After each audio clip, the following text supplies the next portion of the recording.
Okay, welcome everyone. I think we're just going to wait for another minute or so, just as we can see people are joining. But thank you so much for joining us. Right, great. And while we are waiting, I will just share my screen.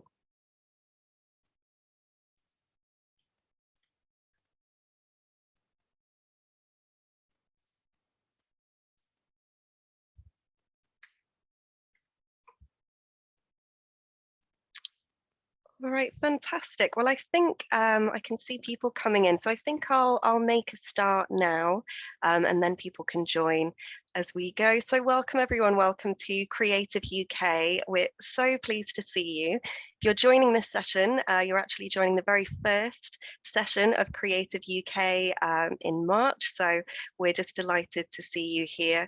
As you might be aware, Creative UK is a collaboration between 9 leading UK arts universities. So it's great to see you here. So I think I'll start off with some introductions before we go into this session. So my name is Rachel Sene. I am the East Asia Regional Manager at Falmouth University.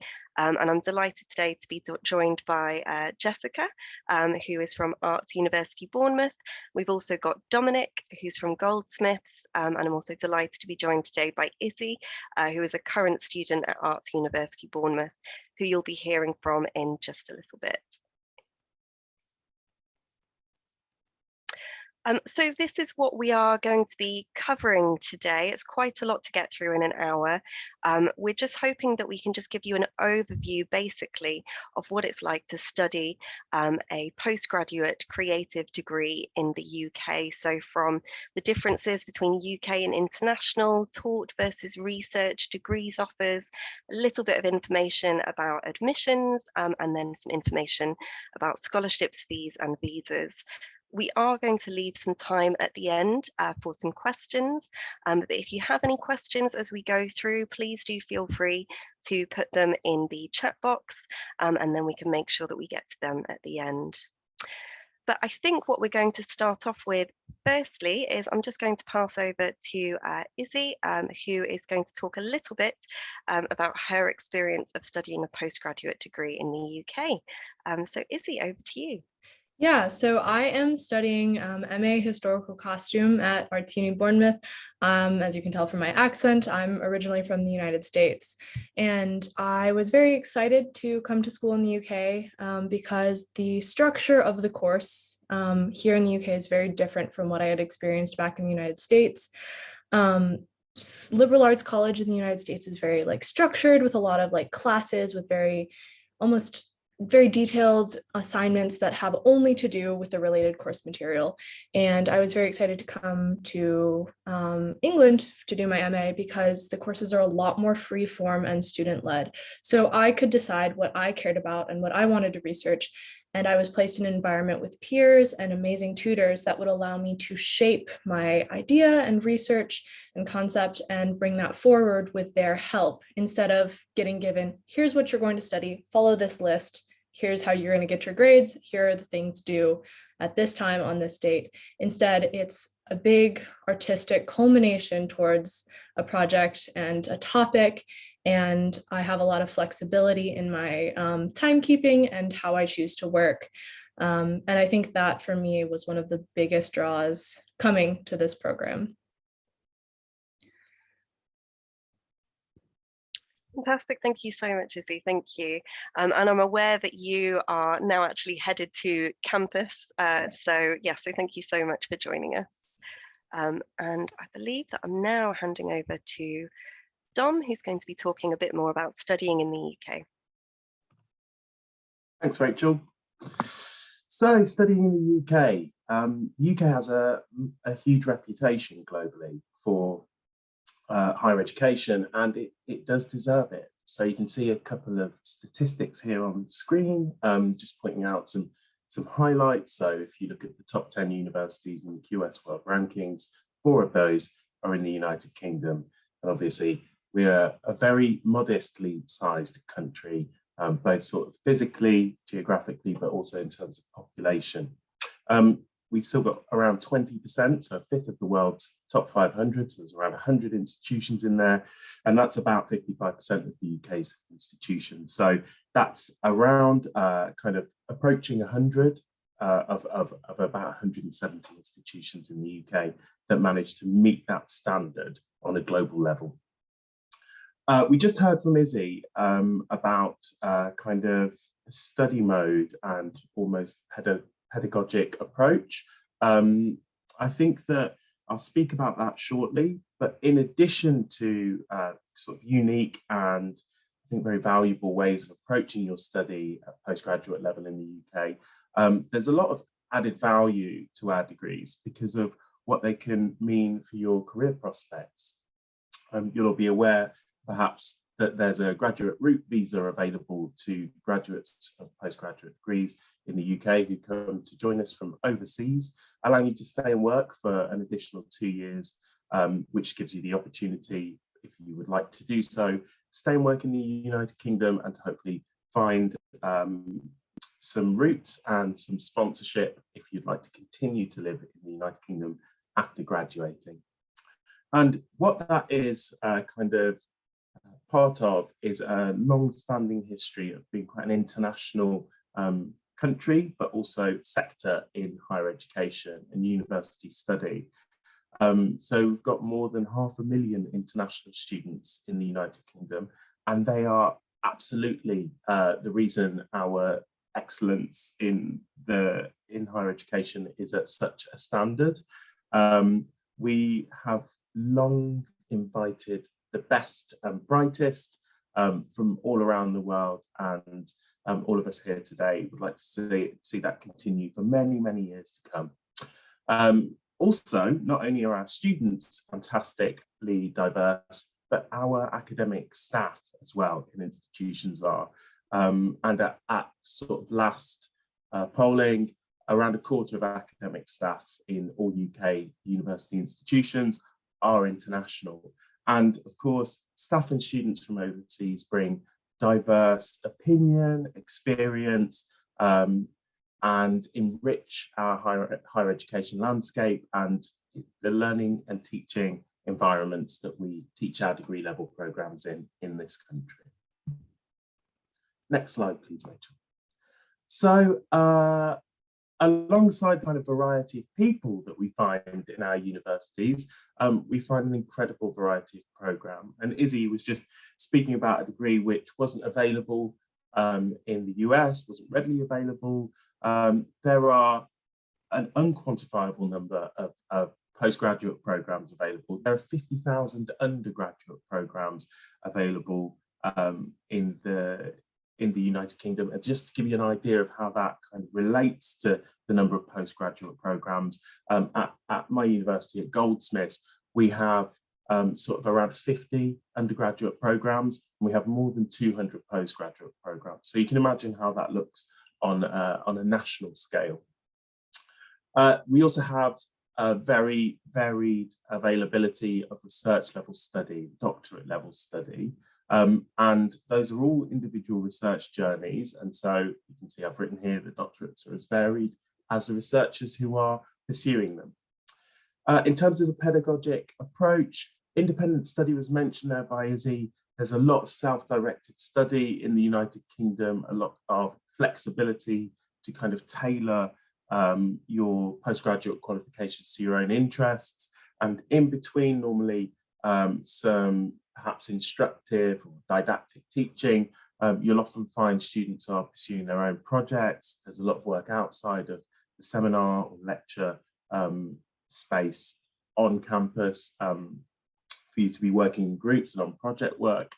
And a lot of masters in the UK, what sets them apart from counterparts overseas are they all kind of have some sort of vocational, or many of them will have a sort of vocational portion.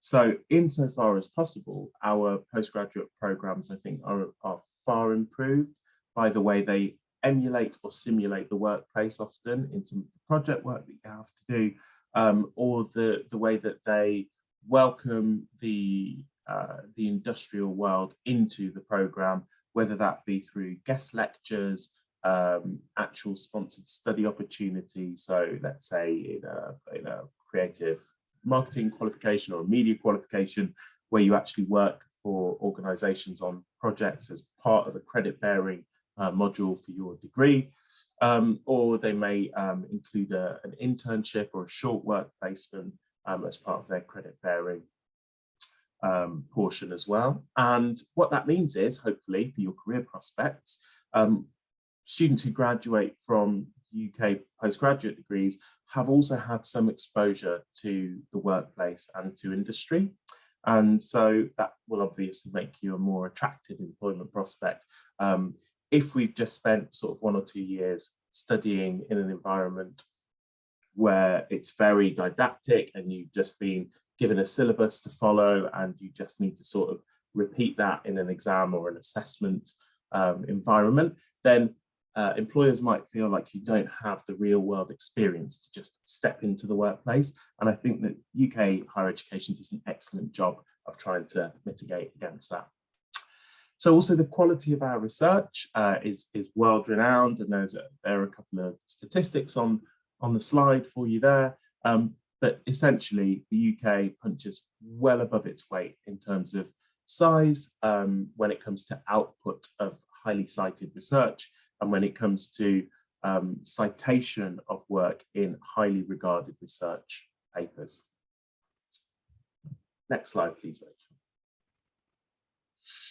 So the UK differs in many ways from overseas education systems from the very beginning of the process, whether that's applying for an undergraduate degree and having to use a centralised portal, to kind of the structure and timeline for qualifications in the UK. Generally speaking, studying a degree in the UK takes a little bit less time than it would take in other places. So you can see there a list of bachelors, generally 3 years, unless you do a kind of sandwich course year and you spend an additional year in industry as part of your degree or maybe studying overseas. A master's is generally 1 year, and we do have some particularly creative master's programs which are 2-year programs, Master of Fine Arts or MFAs, for example. And PhDs are generally 3 to 4 years. And you may think, well, in my home country, it takes 2 years to complete a master's. I wonder if the UK master's qualification is equivalent. The good news is it is equivalent. So, for example, if you were studying a master's in an EU nation, you would gain the same number of ECTS credits. That's a kind of equivalent credit system that's used in Europe, as you would in a 1-year master's in the United Kingdom. The not so great news, I suppose, is that a master's is very intense in the UK, which means that you do have to work extremely hard for that year. And you'll find with a master's in the UK, there's not a huge lead into study, and you'll find assessments are approaching quite quickly after enrolment, and the entire year is a bit of a whirlwind and very intense. So we have a sort of higher bar in that sense for applicants and for entry to programs, but we do enjoy a lower attrition rate than counterparts overseas. So university structures are also different in the sense that we do have faculties and schools at our universities and divide our programs up into portfolios, but you'll often find in master's programs in the UK, teaching stretches across multiple faculties or schools, depending on what the specialism is you're studying. So you may find that you're taking some modules from, say, the psychology department if you're studying in a school of management or a business school. And again, that's a really enriching part of UK qualifications. It means that you spend time working with specialists in areas, and you're taught with people who are studying other subjects which have some overlap with your own at the same time as studying your own subjects. And it just means there's a variety of opinion, a variety of research background, and a variety of specialism in our classrooms. And finally, life in the UK, studying at university. Many of our universities will offer postgraduate university managed accommodation. We call that halls of residence in the United Kingdom. where you might call that dorms or dormitories in other parts of the world. It's a kind of interchangeable term. However, we do have some big differences. It's very unusual, for example, it's not unknown, it does happen, but it's quite unusual in the UK for you to share a room with another person. Our dormitories will often sort of split postgraduate and undergraduate students because we have very different priorities at different stages of our lives, I think, and because, as I've just reflected, the Masters in the UK is a fairly intense year of study.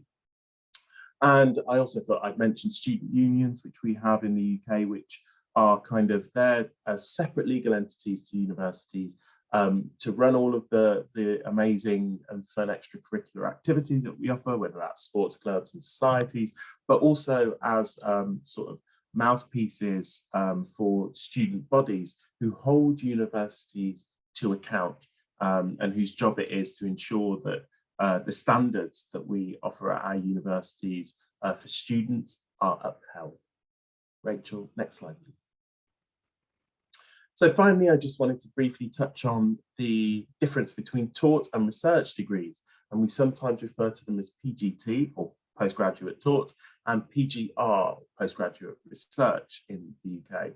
When you think of a postgraduate qualification, you possibly immediately think of a master's.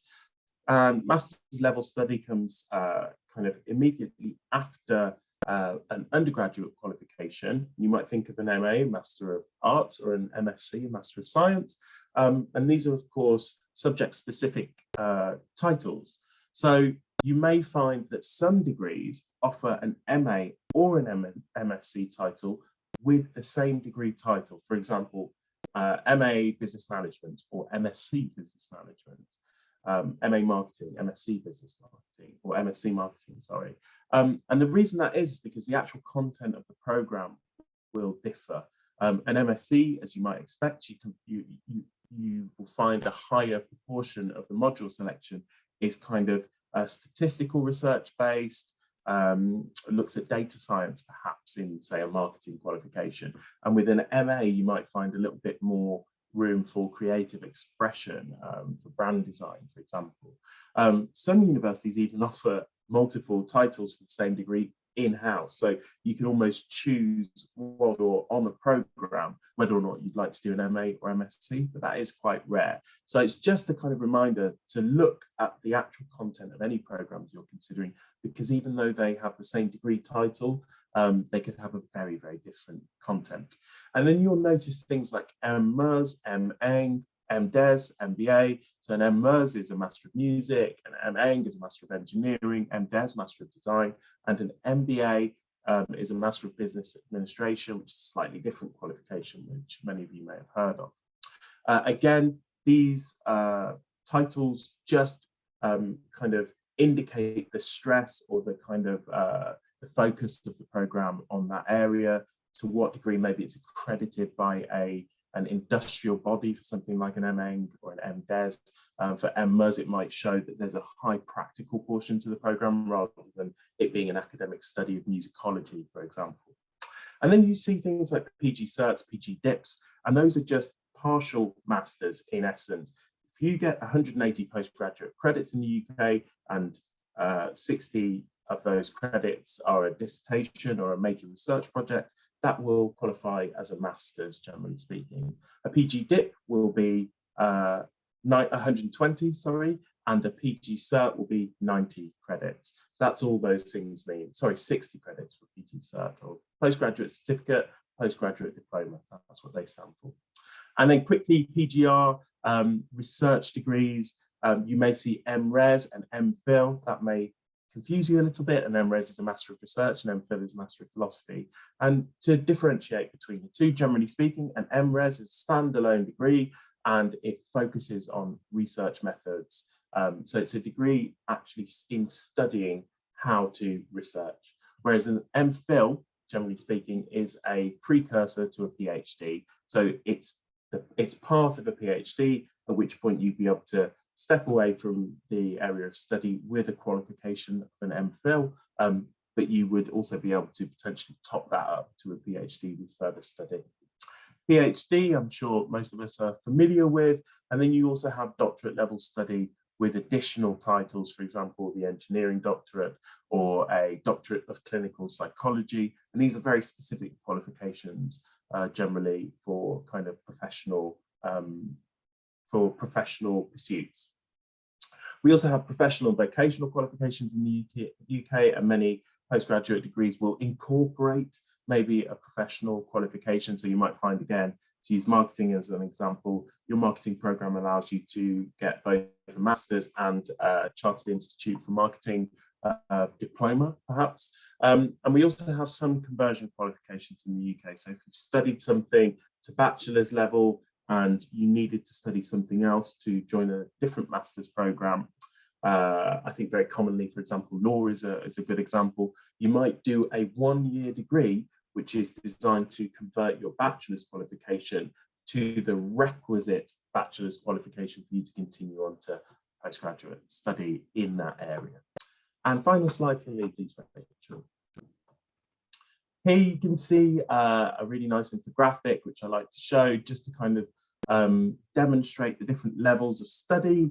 And you can see right in the center there, and kind of stretching out, you've got sort of what you learn in high school. Then you've got a bachelor diploma in blue, a master's diploma in red, which gives you sort of specialism in depth in a specific area. And then the idea that what a PhD or a doctorate level degree actually does is pushes the sphere of knowledge out. So you're breaching the boundary of what's known and hopefully contributing to an ever widening sphere of knowledge. And that's it from me. Thank you very much. Thanks, Don. That was fantastic. And very comprehensive. I actually learned a few things during that, so that was wonderful. Really appreciate that. I'm going to spend a little bit of time speaking about what the creative universities who are participating today perhaps focus in and what they offer. And then we're going to finish up with kind of how you go about making your application. So this should be helpful in terms of you making your own plans with this wonderful information about how we operate in the UK. Don talked a little bit about the difference between the postgraduate taught and the postgraduate research degrees. And I think this is really important to emphasize because it was one thing that really surprised me when I entered the UK system. For those of us in different parts of the world, depending on where your education system is structured, and perhaps its origins, most of us aren't familiar with those different types of postgraduate degrees, master's degrees. We're used to a standard master's followed by a PhD, and those are really your only options that might be available. But this model of the postgraduate taught really comes from that idea of there's an opportunity to continue to specialize and acquire more in-depth knowledge on a field while still focused on an industry application for your studies. So again, in a lot of models in the world, if you're going on to a master's, your goal is likely academia. There are fewer fields where a master's is valuable in terms of employment. Obviously, those absolutely exist, but in general, especially in the creative fields, a master's doesn't always give you more, but in the UK, a master's offers a value added in terms of your industry and your employment opportunity. So what is really a good way I like to think about it is there's kind of 3 different models for why you might be looking at postgraduate studies after you've completed an undergraduate degree. You want a deeper dive. You really love your subject, but perhaps you didn't have enough time or access to resources to really focus in one particular aspect of your field. So that might be a reason to pursue a master's degree. Another one is those niche specialisms. And I'm going to show you a slide just shortly that gives you just a small sampling of some of the disciplines that are available for study in the creative fields in the UK. And you're going to see things that you never even thought of, and that we offer entire degrees in those areas. So it's that opportunity to really hone in on something that is of particular interest to you. And then the third one, the big one that I would think of, is the idea of complementary studies. And that means that you've already got significant experience and background in one area, and now you'd like to combine that with something that might be related or it might not be. And so that could be something as simple as perhaps your background is in illustration. Maybe you've been working for some time, or you've just completed a degree in illustration somewhere else. And you might look at one of the amazing opportunities in world building or comic books or graphic novels, something that is related, but slightly different than what you've done. It could be you've done a fine art degree and now you want to look at film, and that can be a really interesting complement from a fine art perspective. You've done photography, you're a professional photographer. Maybe you want a master's in journalism or documentary making or something like that. Or perhaps you come from something that isn't a creative field. You did a business degree, but you've been dabbling in the creative activities yourself, or maybe it's come into your professional work. And now perhaps you're looking at a master's in something like graphic design. And so there's a few different ways you can approach this. And we want to offer you those opportunities. Dom also touched on this as well. And I think, again, it's worth reinforcing. The independent learning style that we offer in the UK can come as a bit of a shock to some students. If you come from a system that is much more structured and much more, maybe not the right word, but I'll use it, didactic, that they tell you what you will do and that you follow this process to achieve your end goal. And when you come to the UK, it is going to be much more student-led. What do you want to do? What question do you want to answer? What do you want to achieve? And the teaching staff, our academics, our lecturers, our tutors, our technician demonstrators, all of the academic team are there to help you achieve this goal. But they aren't going to impose that goal on you. You need to come with this idea that you want to explore, and they're going to help you to achieve that. So really prepare yourself for this concept of, I'm going to set my path, and everyone is there. The resources of the university are at your disposal to make this happen. But nobody is going to tell you what to do, and that can be a bit of a shock. The other thing that was a bit of a surprise for me is that often, especially for the highly practical master's degrees, is you might have 1, possibly 2 structured teaching days in a given week. And so what you look at your schedule and you think, well, what am I going to do with my time? And again, it goes back to that idea that it's very self-led.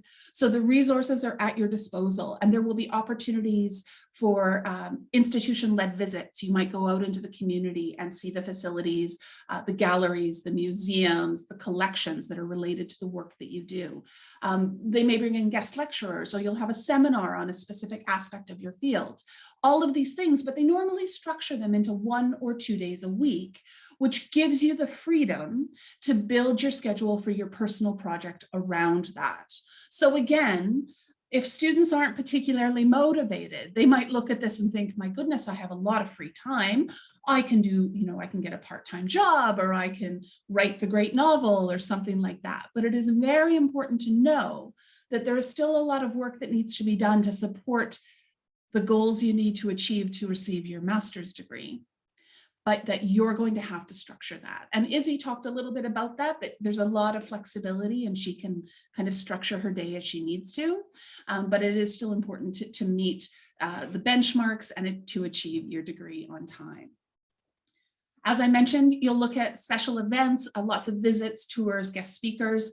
There aren't many silver linings to the pandemic, but one of them is that we have opened up the world in terms of access to guest speakers and specialists. It used to be that the universities expected that the guests would come in person and they would interact with students. But now we're returning to some of that. In the UK, we do have our visitors coming back to campus. But we also now have the opportunity to use the digital world, and that we can beam in those presentations from those wonderful speakers and those great resources from all over the world. So we're holding on to that, and that really benefits your learning. And as you think about what masters you want to do, as you move through your plans, it's really important to think a little bit about what topic you want to focus on, what you're hoping to access, and some things that you can do to help you define this if you don't already know. When you look at a university website, look at the teaching staff and the academics that are attached to the course you're considering, and look at their specialisms and their research and their publications. And that will give you a sense of what kind of information and resources you will have access to while you're a student on that course. And that can really help guide what you hope to specialize in. It may open up something you haven't thought of, or it will help you narrow down which one is the best fit for you. And that can be something that you might discuss in advance with the academic teaching staff. You might pop them an email and say, I'm interested in this particular aspect. Does this fit with your work? And being able to be guided by experts in the field who have industry experience, who know what is available to you, is one of the most important parts of a master's degree, is having that access to that academic community. Next slide, please.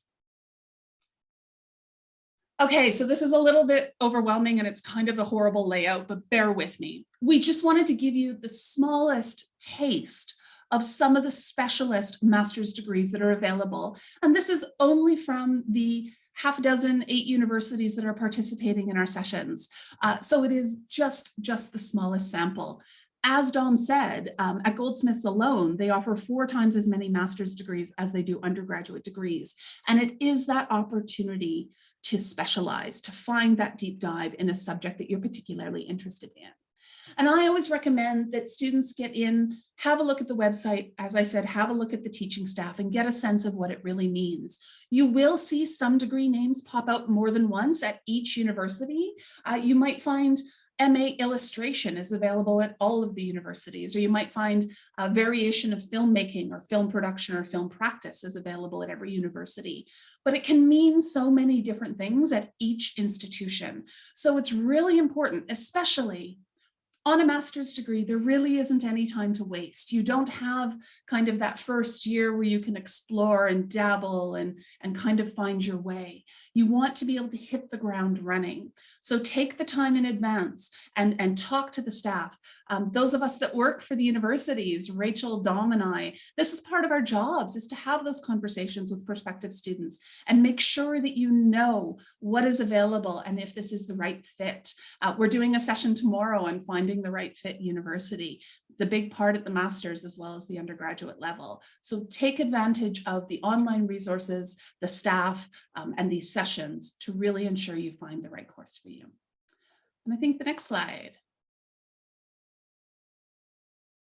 And I think, Rachel, it's up to you now to bring us home. All right, fantastic. Thank you so much. Yeah, those were brilliant. And again, I also feel like I've just learned so much. So I'm just going to finish off then just talking a little bit about applications and the process of that, as well as just talking a little bit about things like budgeting and fees and scholarships. So the first thing that I'll say, and I do apologize if this is information that you're already familiar with, but obviously I appreciate people are coming with different levels of understanding. But the first thing that I'll say is that it is very different applying for a postgraduate degree to applying for an undergraduate degree.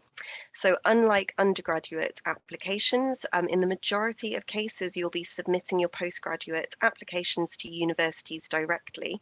And so you will need to do an individual application for each institution. So it's not like undergraduate, where you can have an application that goes out to multiple institutions.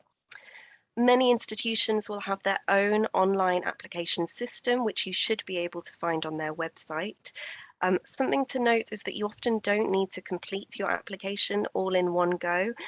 So please don't think before you make the application that you need to have absolutely everything ready to go and sort of sit down and do it all together. Often you can create an account and then come back to it.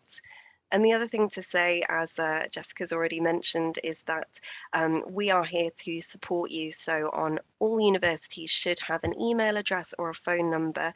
So if you're really struggling with the online application portal, there should be someone that you can talk to that can help you with that process.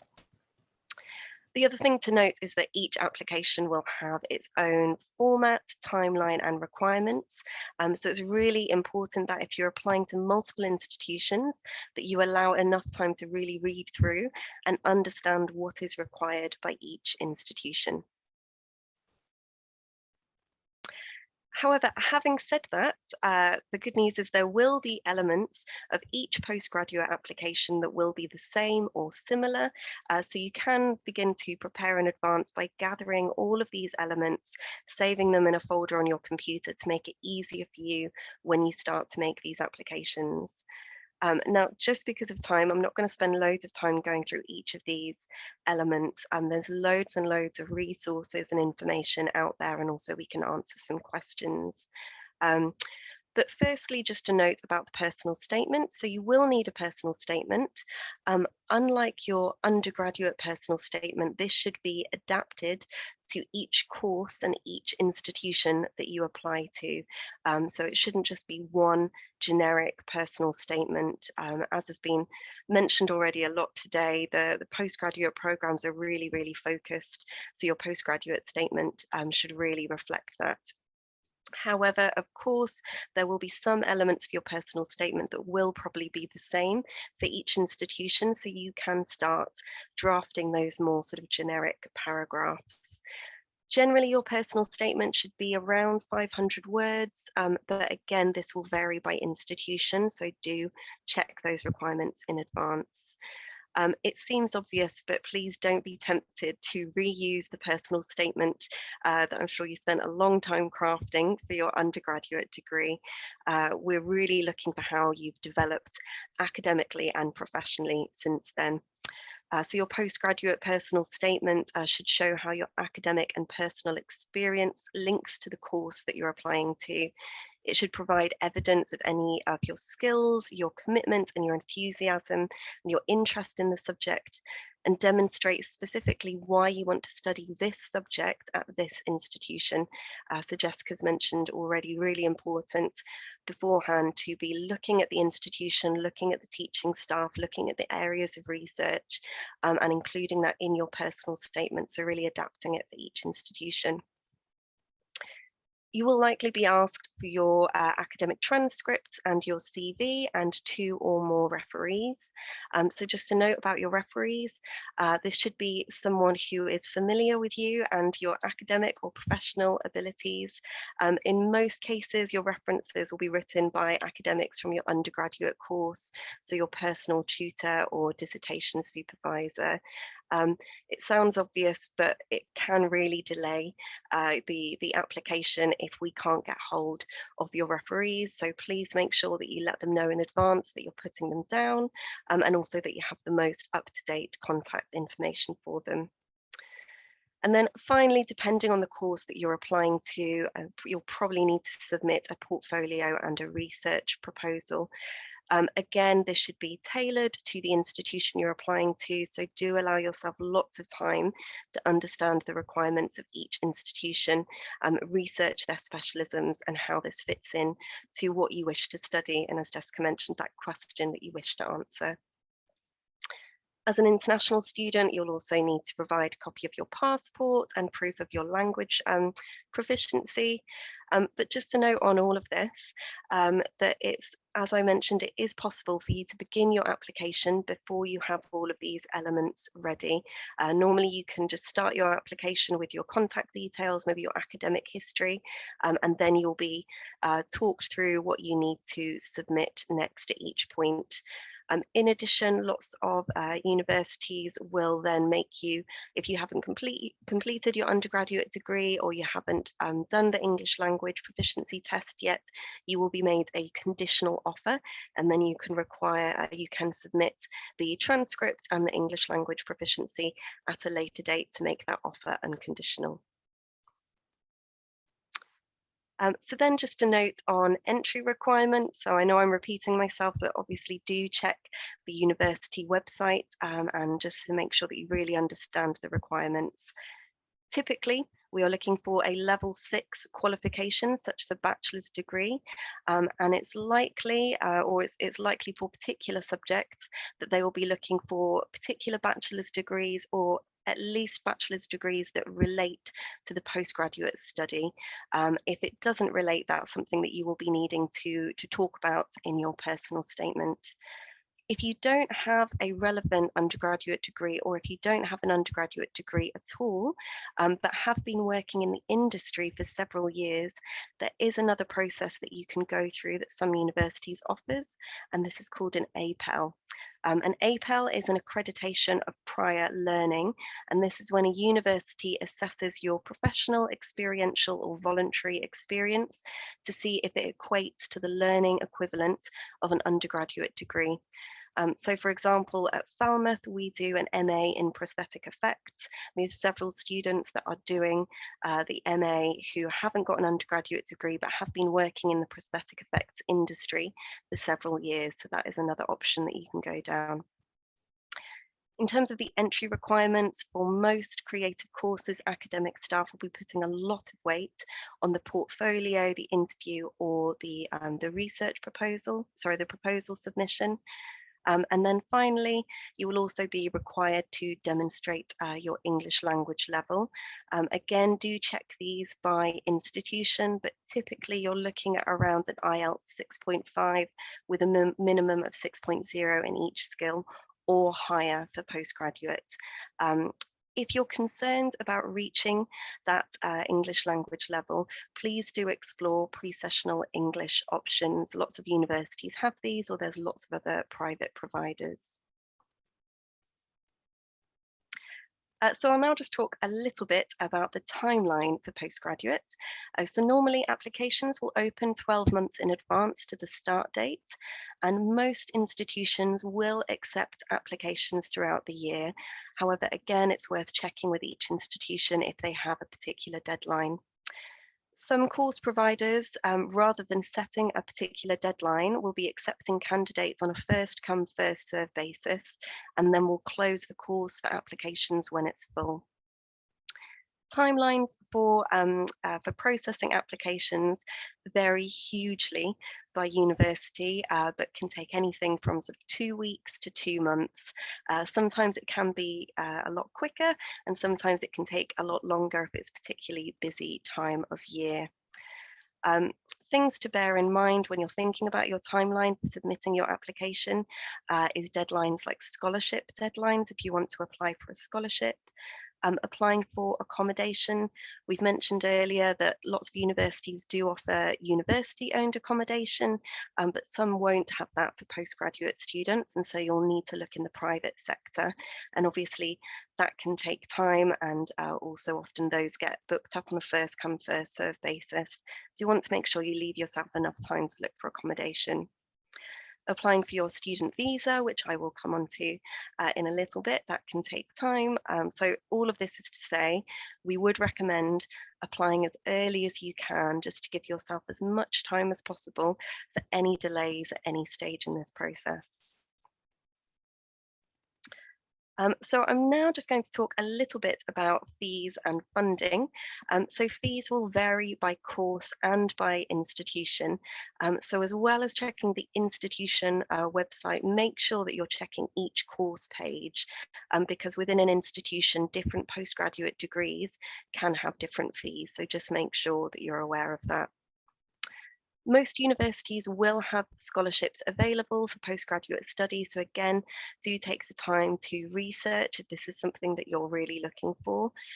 Often there will be specific requirements for the scholarship. So this might be that you're a passport holder of a particular country, or it might be a scholarship just for particular courses. So it is worth really spending the time to do your research and making sure you understand the requirements of the scholarships at each university. In addition, if you're doing an undergraduate degree currently at a UK university, or if this is something that you're thinking of doing in the future, another option is to look at alumni discounts. So this is when a university will offer a percentage off postgraduate fees for students that have done their undergraduate degree with them. These are normally quite generous. They can be as much as 20 or 25% off. So it is worth, if you're doing an undergraduate degree at a UK university and they've got a postgraduate program that you're interested in, definitely worth checking that out and seeing if you can get take advantage of this discount. Lots of countries will also have their own arrangements for postgraduate loans, so it's definitely worth checking out what is available in your country. In terms of payments, you can often pay in sort of 2 installments. Do check the university website. However, obviously, for your student visa, you will need to have evidence that you can pay the full amount in advance. So just to take note of that. And then in addition, if you're looking for it to earn a little bit of extra money while you're studying, there are often options for part-time jobs.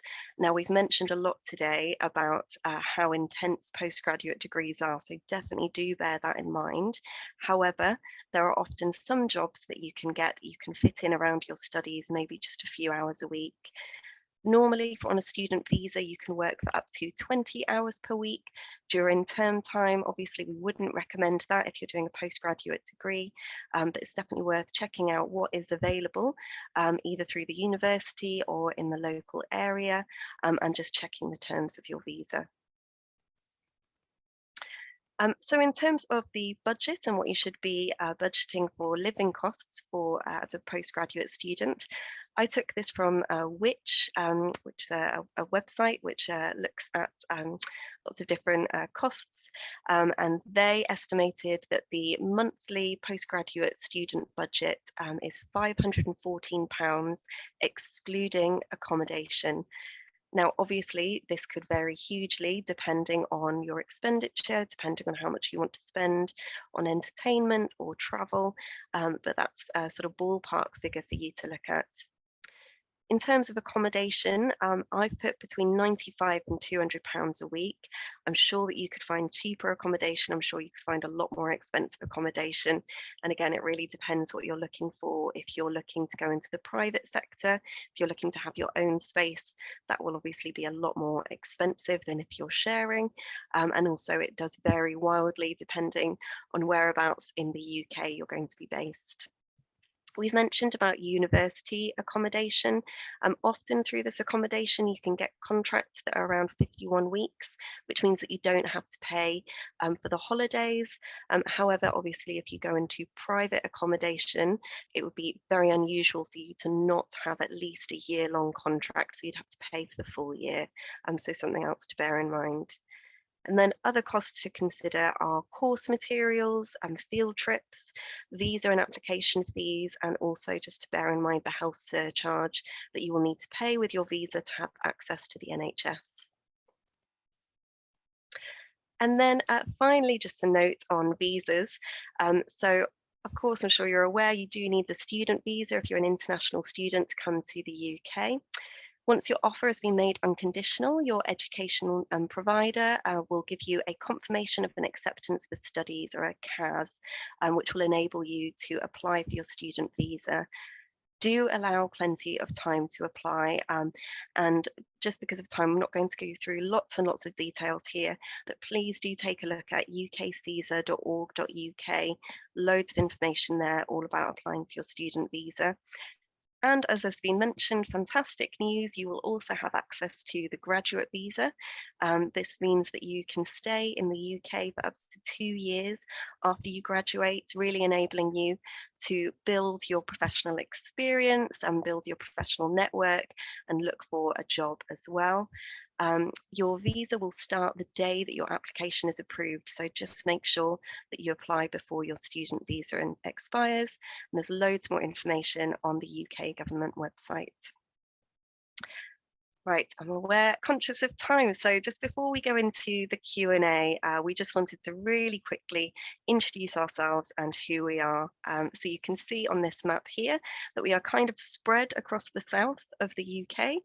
This is where we are, and we're now just going to hand over to each of us just to give a quick overview of our universities. So I think I'm handing over to you first, Jessica. Yes, it's me. Hi, Arts University Bournemouth, and this is actually quite funny. We all have kind of similar ages for our institutions. I think what that shows is that we've valued arts education for a very long time in the United Kingdom, and which is one of the reasons why we're so very good at it. AUB is a specialist institution. We are about 3,700 students on from 55 different countries, and they're studying on about 40 different degrees across our bachelor's and our master's level of study. We are located in Bournemouth, as the name says, which is directly on the south coast. I like to say, if you go further south than Bournemouth, you're practically in France, so it's not a bad place to live.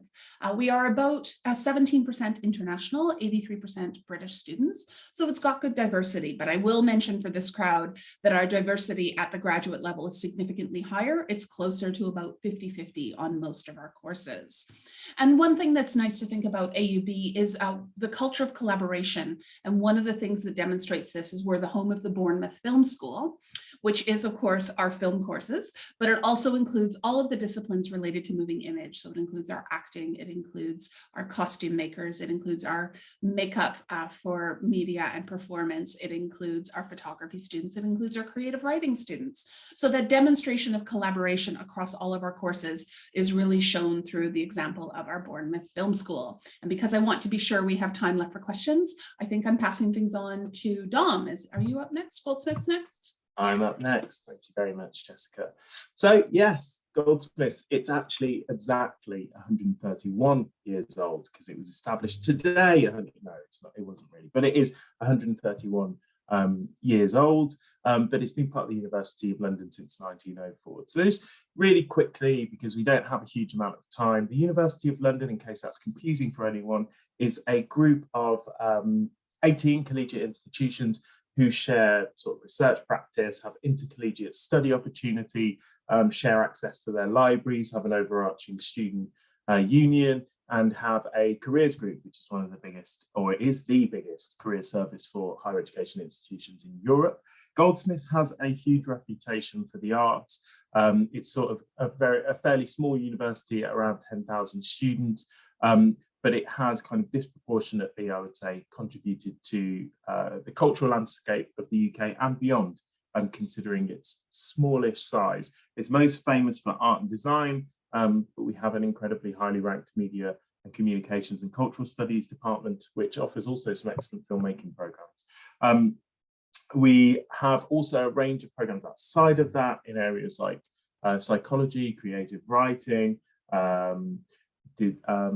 music, one of the biggest music schools of any institution, particularly at undergraduate level, but then a huge number of masters in music as well, of any university in the UK. So it's a super creative environment, one that you walk around and see people, hear people creating in all the time. So I would encourage you to have a little look if you're interested in a London-based creative arts institution with a long reputation. But again, in the interest of speed, I'll hand you back over to Rachel quickly to talk a little bit about Falmouth. All right, fantastic. Okay. And there we go. Yes, so we're Falmouth University. So I suppose compared to the others, we're actually the newest. We're a baby university at only 120 years old. So yes, so we've been a hub of creative thinking and design innovation in Cornwall, which is in the southwest of England. So right along the coast from Bournemouth, but similarly, if you went much further southwest, you would be in the sea. So right on the coast. We have a very future focused and vocational curriculum. So our motto at Falmouth is doing it for real. And the reason for that is that we have designed all of our courses so that students are working in the same way or a very similar way to how they would do in industry using professional standard equipment. And for our, maybe not so relevant here, but we don't have any theory exams at all. We're only assessed on project-based and research-based work. So we've got around 5,000 students from more than 53 countries. However, our average class size has remained very small, around 15 to 18 students. So you get a lot of personalised attention. We've got 2 purpose-built campuses with award-winning gardens set into sort of beautiful Cornish countryside. Our Falmouth campus, which is where our Falmouth School of Art is based, is literally a 5-minute walk from the beach. The beach is Gilly Beach, which you can see in the top just there. And we're a very vibrant and safe community as well. So we're actually the 2nd safest university town in England and Wales. We like to think of ourselves as the University of the Creative Industries.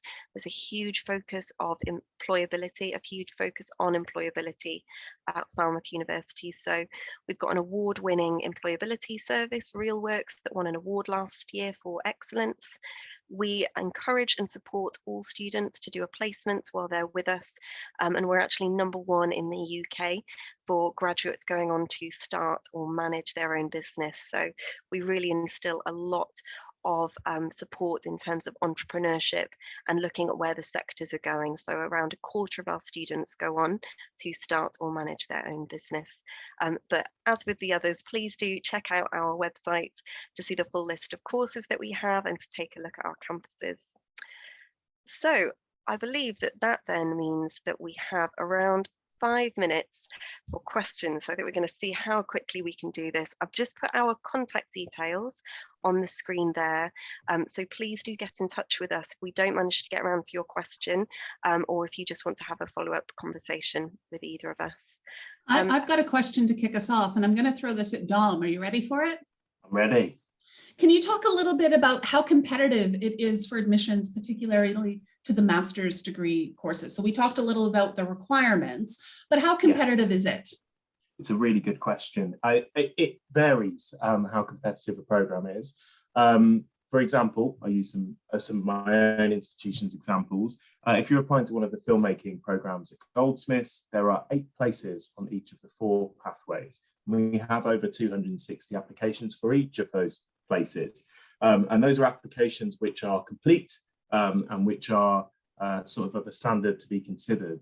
So that is a highly competitive program. Other programs, you'll find, especially programs which are kind of more academic based, maybe if you're applying for an English or a history degree, and they're less resource intensive, there's a little bit more flexibility in terms of how many students we can welcome into the program. So something that is, I always try to kind of impress upon applicants who are applying particularly for incredibly competitive programs, is that you shouldn't be disheartened if you're applying for a really competitive master's program with an extremely limited number of places, because we're all trying to have and encourage the kind of the most rich and diverse, I think, student communities and academic communities that we can at our institutions. And we have to turn away a large number of really fantastic applicants for certain programs all the time. You can find this sort of information out by contacting the admission teams of universities if you just want to manage your own expectations a little bit about applying for programs, or speak to people like Jessica, Rachel and I, and we'll be happy to kind of help point you in the direction. But it really does vary in terms of competitivity.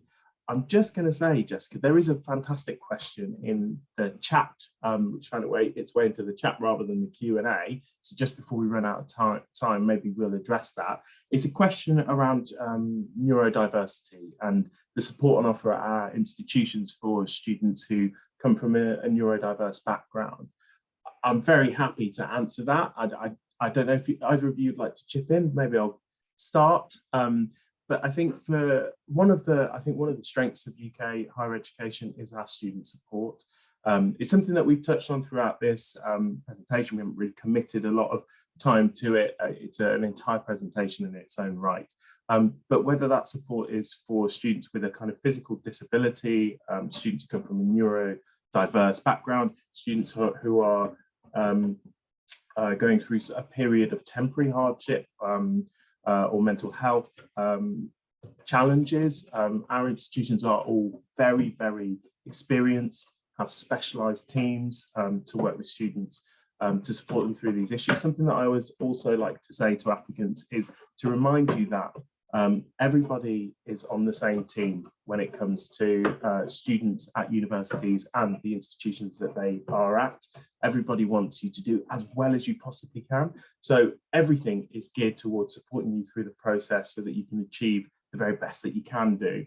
And just to kind of give you a couple of practical things on neurodiverse support, there'll be things like kind of an assessment process will be looked at and it will be tailored or perhaps kind of adjusted to make sure that it's kind of as fair as possible. Let's say you have a neurodiverse condition, which means that environmental noise affects you disproportionately. Perhaps you'll then be assessed in your own space. We allow additional time for students where that's appropriate. We also have kind of assistive technologies available to students, so you can actually get some technology which will help you. Simple things like a voice recorder for you to take into lectures or seminars, for example, so you can listen back to them. And we also kind of have one-to-one academic support. We'll all offer personal tutor schemes. I say either of you can chip in, but I've kind of gone off on a real ramble there. But if either of you do want to add anything, please. Yeah, I think that's really valuable, Dom. And the only thing I would add is I think often the creative education opportunities are quite appealing to people who are neurodivergent or have kind of different educational experiences, because the structure of the secondary school classroom and even some undergraduate degrees with that very traditional kind of information-driven education style. And so as we move through the creative education, because it is a lot of self-guided, you find the style of learning that works for you. And you get to kind of find that fit. And that, as I said, we support that. We don't tell you how you're going to learn. You find that way for you. And so I think often the creative fields are a natural kind of attraction for people who find the more traditional classroom learning a bit of a struggle. It's just not a good fit for their style. Rachel? Yeah, I think that, yeah, you guys have pretty much covered it. I think the only other thing that I would say is that support can begin before you even come to the UK. So if you've been made an offer and you've accepted an offer, there will be an opportunity for you to declare if you have any particular conditions or need any additional support, and that conversation will happen before you come, so that our support teams can be able to start supporting you and reassuring you of what support is going to be there for you when you come to the UK. Obviously that can also happen while you're with us, but just to reassure you that conversation will happen before you even get on a plane and come over to us.